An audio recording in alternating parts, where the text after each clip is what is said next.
आई lovely professional university में management conclave 2017 के उपलक्ष्य में केंद्रीय मानव संसाधन मंत्री प्रकाश जावड़ेकर का आगमन हुआ। इस मौके पर उन्होंने मैनेजमेंट कॉन्क्लेव में विद्यार्थियों को सम्मानित किया और साथ ही रिसर्च फेलोशिप में अंतर्राष्ट्रीय स्तर पर मुकाम हासिल करने वाले विद्यार्थियों और फैकल्टी हेड को भी सम्मानित किया। आगे चलकर उन्होंने बताया कि भारत में शिक्षा का स्तर दिन ब दिन अब बढ़ने लगा है। इस संदर्भ में उन्होंने अनेक उदाहरणें दी। जावड़ेकर ने शिक्षा के मामले में सरकारी स्कूल में उनका स्तर ऊपर उठाने का जोर देने के लिए कहा। उन्होंने अपने और मोदी जी के उदाहरण देते हुए कहा कि वह खुद दोनों जिला परिषद के स्कूल से शिक्षित है। उन्होंने लवली प्रोफेशनल यूनिवर्सिटी के बारे में बोलते हुए कहा कि यह यूनिवर्सिटी एजुकेशनल ग्लोबल ट्रांसफॉर्मिंग में सबसे बड़ा योगदान डाल रही है। इसके पश्चात उन्होंने यूनिवर्सिटी कैंपस में ही एक अन्य कार्यक्रम वन इंडिया में भी शामिल हुए कि पंजाब के छात्र मणिपुर के संस्कृति को समझे, उसकी कला को समझे, उसकी भावनाओं को समझे और उसका करें।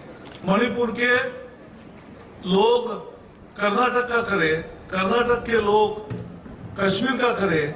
ऐसा एक ही दूसरे से हमारे केंद्रीय विद्यालयों में हम हर साल एक करते हैं कार्यक्रम, और वहाँ का खाना, वहाँ के रहन सहन, वहाँ के कपड़े, वहाँ के सांस्कृतिक कार्यक्रम, धरोहर, सबका उसमें सम्मान होता है और उसके कारण अध्ययन होता है। एक दूसरे को भावनाओं को समझना, एक दूसरे को रिस्पेक्ट करना, इससे ज्यादा दूसरा ब्रदरहुड कुछ नहीं होता। वही सबसे इम्पोर्टेंट है।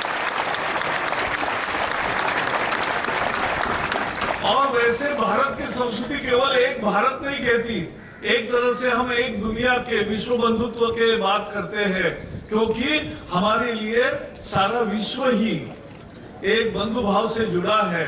ये प्रकृति, व्यष्टि, समष्टि, सृष्टि, परमेष्टि।